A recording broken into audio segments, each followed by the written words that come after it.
Good morning, Brew Daily Show. I'm Neal Fryman. And I'm Toby Howell. Today, ski patrollers are striking against Vail, and it's about as chaotic as a beginner pizzaing down a black diamond. Then the internet is not a fan of Meta's weird AI chatbots.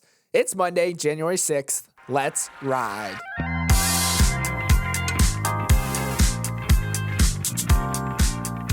One of the great New Year's traditions, along with the ball dropping in Times Square, is the first tuna auction of the year at the famed Toyosu Fish Market in Tokyo, and this year brought the goods. Over the weekend, a 608-pound bluefin tuna sold for $1.3 million, making it one of the priciest tuna ever to be sold in the history of sushi, equivalent to $2,100 per pound.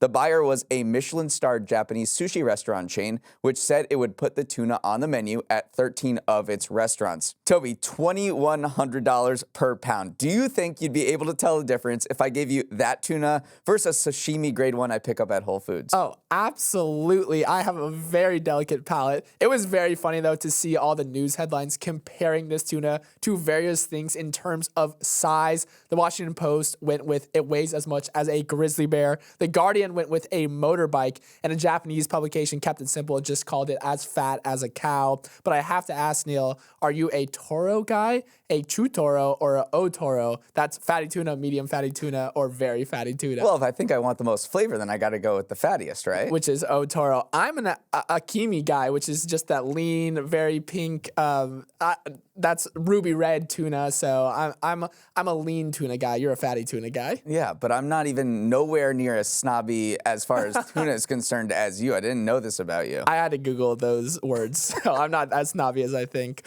Now, a word from our sponsor, Public.com. Neal, whoever said you can't have it all, they were a liar. I think that was just your mom trying to get you to eat less dessert over Christmas. Okay, mom was right, but when it comes to investing, Public lets you have it all. It combines pretty much every asset class you'd want: stocks, bonds, crypto, options, and it's all in one place. You can really build out a solid multi-asset portfolio, which is great for anyone looking to diversify without jumping between a bunch of apps. Plus, they've got this high-yield cash account that's paying an industry-leading 4.1% APY. We might be exiting the golden age of cash, but that's a solid way to generate some fixed income without breaking a sweat. Unless you want to sweat off those extra brownies, in which case maybe a harder to use platform is what you're after. But if you're looking to build and manage your wealth with a platform that has it all, check out public.com/morningbrew. It's investing made easy. Paid for by Public Investing. Full disclosures in podcast description. If you want to drive in to crash a podcast taping of Morning Brew Daily, it's going to cost you even more than the Lincoln Tunnel toll. Starting yesterday, New York City began implementing congestion pricing, becoming the first U.S. city to tax drivers taking their car into the central business district. New York's $9 charge applies to vehicles entering anywhere south of 60th Street in Manhattan, home to popular tourist areas like Broadway, Theater, and Soho, as well as major office districts like the Flatiron one the Brew uses as its HQ. It has been a roller coaster to get to this point, which highlights how controversial this plan is.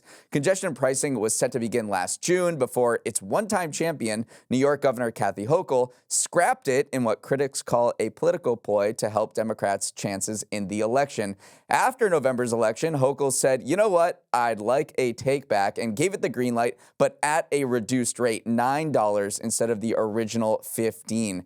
Toby, this congestion pricing plan has invited is a hot dog, a sandwich level debate, but with a lot higher stakes. If it succeeds in New York, you can bet other U.S. cities are going to be taking notes. It is very high stakes. People have very strong opinions about it. So far, we don't have a ton of data on it because it only rolled out on Sunday, but the data was a little bit mixed. Initially, once it was rolled out, the average speed within the congestion zone inched upwards 3% to 15 miles an hour around 8 a.m. on Sundays. But then by noon, the travel speed had fallen to 13 miles per hour, which was slightly slower than last year. So obviously it was just one day. It was a holiday weekend, so that data isn't going to really be that meaningful. But going forward, people will be looking on if average traffic speeds do increase, which would mean that the congestion pricing is doing what it sets out to do, which is reducing congestion. Right, let's talk about what it set out to do. What are the goals of congestion pricing? Well, one of them is to reduce traffic in lower Manhattan. New York City was the most congested city in the entire world last year, according to a study from INRIX. Drivers lost 101 hours on average sitting in traffic in the city last year. So reducing traffic, reducing emissions, clearing up the roadways, a major goal. Another goal on the other side of that is for the toll to raise money for non-private vehicle options like transit, buses, subways. The idea is to raise $15 billion to apply to funding for those measures. So it's kind of this two-sided coin where we have reduced congestion, reduced traffic deaths. Hundreds of people lost their lives in traffic accidents in New York City last year. On the other hand, it's hoping to raise money to fuel transit options. And that's the goals of proponents. And then opponents, on the other hand, they came from the suburbs, New Jersey, Long Island, Westchester, who say it's just a money grab by New York City and another tax on people who have been hurting from inflation. And I do think that that is one critique that you will see offered. Unless you make the subways work, unless you make them reliable and safe, then it doesn't make sense to send more people towards these public transit options and tax people for driving their cars. So what is actually going to happen, though, is that New York City is going to secure $15 billion up front through bond financing and will use this program, the tolling revenue raised by this program, to slowly pay off that bond. So hopefully you start seeing some of those improvements to public transportation pretty immediately. And if you don't, that's when I think you will start to hear some of those rising choruses of, is this really just a tax? Are we actually seeing improvements to the subway system, which desperately needs it? So people are celebrating it now. Some people are not celebrating it, a lot of those people you mentioned, but it certainly is one of those, divisive issues right now. Yeah, and it'll be interesting to see whether that price point of $9 actually deters people from going into the city. You already have to pay more than $15 just to enter on the bridges and tunnels. And New York City is not the first city in the world to do it. It's the first city in the United States. London, Stockholm, Singapore are among the cities that already have congestion pricing. And we can look at London to see what maybe will come to New York City. London implemented it in 2003. That was $8 per day. Now it's up to $18. The year after congestion pricing came to London, congestion inside the zone was reduced by 30%. But it looks like it's normalized because in 2022, before New York City became the most congested city, London was in 2022, a full almost 2 decades after congestion pricing. So people adjust their habits. Because actually what London did is once they saw the amount of cars entering the city fall, they got rid of some lanes for cars and they started repurposing them for bikes and pedestrians. But when you do that, it just makes those existing lanes congested again. So it's just these second order effects down the line that you'll have to see. How does this affect tourism?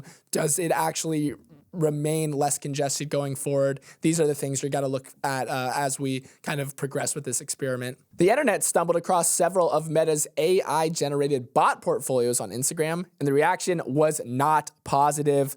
Last week, Meta's VP of Generative AI, Connor Hayes, talked to the Financial Times about a future where AI profiles act just like normal human accounts, sharing content and engaging with users. In the wake of that interview, a few bots, including one named Lived, whose bio showed her to be a proud Black queer mom of 2, went mega viral as people roasted her posts showing her kids, a community coat drive, and some hand-drawn pieces of art, which were, of course, all AI-generated themselves. As the internet had a field day piling onto the accounts for disingenuously portraying real humans with racial and sexual identities, Meta quietly started deleting those accounts. A spokesperson for the company went on to clarify that the accounts were just tests, not a new product announcement. But still, Neal, seeing behind the curtain into a future where AI-generated accounts are miming humanity, it didn't sit well with people. No, it did not. I mean, what was the word of the year, the Oxford Dictionary word of the year for 2024? It was brain rot. And people have their guard up for anything that would add to the brain rot that we are seeing on the internet, this AI quote-unquote slop that has proliferated since ChatGPT was released in 2022. But I will tell you, there is backlash now, but I do feel like this this is coming. This Meta exec gave the interview to Financial Times saying that, look, we want to increase engagement on our platform. And one of the use cases of generative AI so far that has been proven popular with people is that companionship with AI bots and finding friends in virtual avatars. And their goal at Meta is to keep you on the platform as much as possible. So if they find that you're engaging with these avatars, these AI bots, then they're going to keep releasing them. Now, this was obviously sloppily done. They released 28 of them in 2023, slowly deleted them, but then this interview sort of picked up.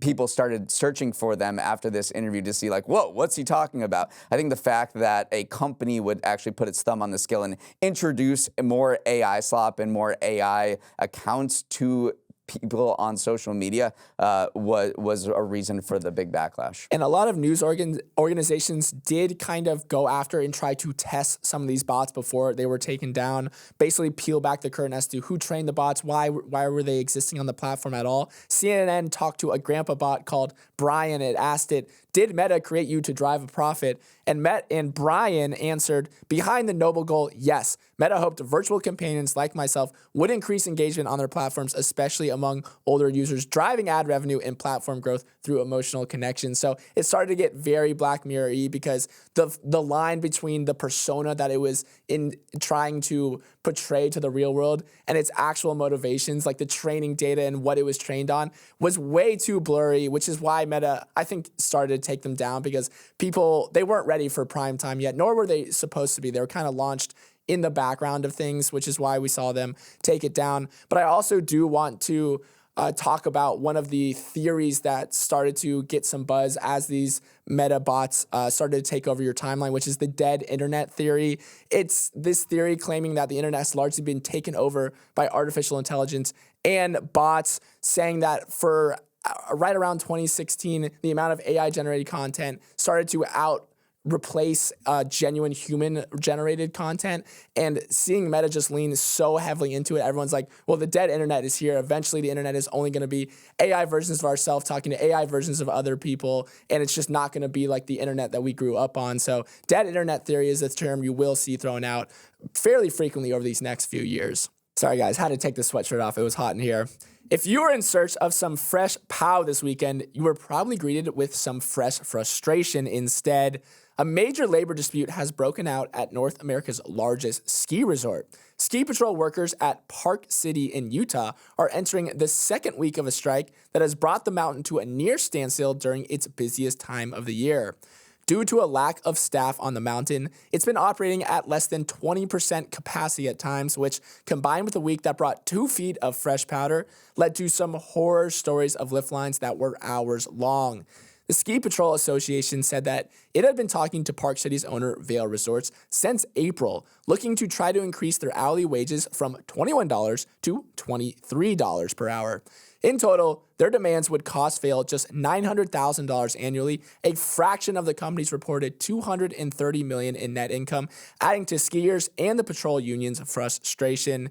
Looking at some of these videos and pictures coming out of Park City over the weekend, it was a lot of standing, not a lot of shredding. A lot of standing, and I think there's a decent amount of schadenfreude among people here on the East Coast who don't ski, who are looking at those lift lines, people being like, whoa, well, why would you do that in the first place? This is all skiing is. But no, there is a lot of animosity toward Vail even before this strike happened. It's valued at nearly $10 billion. It's bought up all of the ski resorts all the big ski resorts in North America. It owns 42 of them across this continent, Australia and Europe. And then it sort of revolutionized the industry by, in 2008, releasing what's called the Epic Pass, which you can buy, and it gives you access to all of Vail's resorts. And, compared to the walk-up price of $328 at Park City Mountain, people are opting for the Epic Pass. 75% of visitors to all of its Vail ski areas will be using a pass product. So Vail is seen as sort of the evil corporate overlord, and the fact that this union is asking for $2 increase in starting wages, and Vail has, sort of rejected that, saying that over the past 4 years, they say that they've increased wages by 50% for ski patrollers, and that has been more than inflation. So it's more than kept up with the cost of living. So those are the sort of context and dynamics at play when you see this fight between the ski patrollers who cannot afford to live in these uber expensive ski towns that are becoming only more expensive, and Vail Resorts, which is a publicly owned behemoth, which is valued at nearly $10 billion and brought in more than $250 million in profit last year. We were talking, why is Vail taking such a hard line response here? Because clearly they are getting eaten alive in the court of public opinion. But I think part of it is that they operate 41 other mountains and resorts, so they want to play hardball here to deter labor action at some of its other properties potentially. Also, you know that demand is going to be there no matter what. You were talking with some of your skiing friends out west, and they were saying there's nowhere else to ski. Like, people are still going to come. People still love to ski. So even though Vail is, as you called it, is looking like the evil corporate overlord here, they just have almost a monopoly on the supply, and the demand is just through the roof right now. So there's only so many mountains to ski, but you can hate on Vail as much as you want, but you probably will end up at a Vail property no matter what. So you will be back whether you like it or not. So that is some of the reasons why Vail is maybe thinking that, like, hey, we don't have to actually acquiesce to these union demands, even though they're haggling over truly pretty much $1 in hourly wages, which is why everyone is so frustrated. They're like, just give the union what they're asking for. So if you have ski plans, just remember that you might be waiting for a little bit longer than you anticipate. At Park City specifically, because those lift lines are stretching miles. Up next, it is our winners of the weekend. Welcome to Winners of the Weekend, the segment where Toby and I pick two things that picked up the tab at brunch. I won the pre-show game of Duck Duck Goose, so I get to go first. And my winner is everyone handed a trophy at the Golden Globes last night, which kicked off award season by honoring the best of movies and TV. In a box office year dominated by sequels, it was originality and ambition that took home the hardware at the Golden Globes. The Spanish-language trans musical Emilia Perez won Best Film, Comedy, or Musical, while The Brutalist, a 215-minute epic starring Adrian Brody that includes an intermission, won Best Film Drama. Some other winners include Demi Moore getting her first major acting award for The Substance at age 62, and Nikki Glazer's Really Funny Monologue, which lightly roasted a bunch of the Hollywood stars in attendance, though they did not get it nearly as bad as Tom Brady when she filleted him on Netflix last year. Toby, the Golden Globes are seen as the boozy, less uptight opener for the Oscars, which comes in March. What were your highlights? My highlight was Nikki Glazer. She won even more people over. She won a lot of people over with the roast of Tom Brady. She has been a comedian for a long time, too. But, I mean, she did an impression of Adam Sandler ttrying to pronounce Timothy Chalamet. Yeah, she did Chalamet and got Adam Sandler to participate. She just struck a really good tone. I mean, she said the bear, the penguin, baby reindeer, these aren't just things hanging in RFK's freezer. She called it Ozempic's biggest night. So really, I mean, you called it the boozy preview to the Oscars. That really is what happens. The champagne flows there. It's a little less uptight. Also remember that the Golden Globes have kind of reinvented itself recently, because the Hollywood Foreign Press Association, they used to give out the awards. They came under fire because in 2021 it was revealed that they had no black members within their 100-member kind of voting panel. It's now been remade as a for-profit enterprise. There's 300 entertainment journalists that are now voting on these from 85 different countries. So they've tried to make it more diverse. They've tried to, make it a better reflection of the industry as a whole. So every year is kind of a new step in its reinvention. I think this was a pretty successful Golden Globes, all things considered. My winner of the weekend is the one they are calling the greatest teenage athlete ever, on the level of the Pelés and the Serena Williams of the world. I am, of course, talking about the darting wonder kid, Luke the Nuke Littler, who climbed to the apex of his profession at just 17 years old this weekend. Littler demolished three-time champion Michael Van Gerwen to win his first ever darts world championship, snagging a 500,000-pound prize in the process. He had 12 maximum 180s, averaged 102 points per turn, and shattered Van Gerwen's record as the youngest ever champion. Accolades aside, Littler has also thrust darts to the forefront of your news feeds and your tellies. Viewership for some tournaments on Sky Sports were up 200% last year as he burst onto the scene. And last year's final, which saw 16-year-old Littler lose, had the biggest non-football viewership in Sky Sports' history. He was not to be denied twice, Neal. Littler is world champion. Our boy finally got over the hump. I know. Remember last year when he was making this amazing run as a 16-year-old? He was talking about how much he loves kebabs, and he took over the dart world then. And to follow his loss up last year and win this year is just propelling this sport to the forefront even more. You know, last year had a record 4.8 million people watching the final. It's going to be even more this year. Littler was the most searched athlete in the UK on Google last year, and I think maybe that's not necessarily maybe was the most popular one, but it was the biggest delta between I've never heard of this guy and now he's everywhere. So kudos to him, and it's really cool to see darts go mainstream. I mean, it is very fun to watch, and it's maybe even more fun to go watch in person. There is this final has become just a staple of the Christmas and New Year's calendar in London. It's called Alexandra Palace in London. They sold 90,000 tickets in the summer for this event within 15 minutes. So this is an absolute bucket list thing that I have to go to because they all dress up, they all get really rowdy, and it seems super fun. And Littler, he's 17, he's going to be in this sport for decades. Yeah, that's what people were saying, is that you don't really have a big drop-off in physical performance. I'm wondering what peak dart age is. I know. I'm wondering that too. Van Gerwen first won when he was 24 years old. He's still on the scene now about 17 years later. So I think you can keep playing well into middle age. There's nothing really about I've seen darts. people middle-aged throw darts. Right. Yeah, exactly. I was reading into Littler's story. We read about him last year, but he was born playing darts when he was 18 months old. His dad bought him a magnetic dartboard. So he said, I've literally been playing darts since I was in nappies, like throwing it at the board when I could barely even talk or walk yet. He's not even old enough to vote, and yet here he is being, almost I call him the best teenage sportsman ever. That might be a little bit of, hyperbole right there, but he is literally at the top of his sport. He is world champion. So Luke the Nuke Littler, just an electric talent.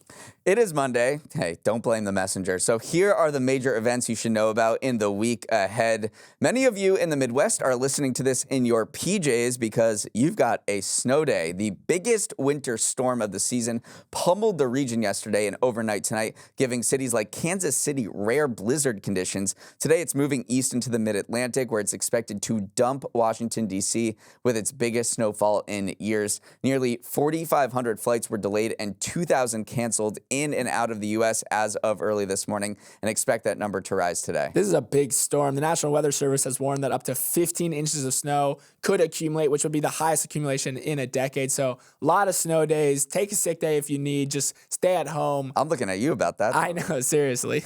All right, the weird gadgets are coming as CES, the world's largest consumer electronics trade show, kicks off in Vegas today. More than 140,000 people are descending on Sin City to get a first-hand look at what futuristic devices are coming to a Best Buy near you. And your jaw is going to drop when you hear this, but the main theme will be AI. Expect to see AI infused in every type of product, including TVs, cars, wearables, even bathroom appliances and massage chairs.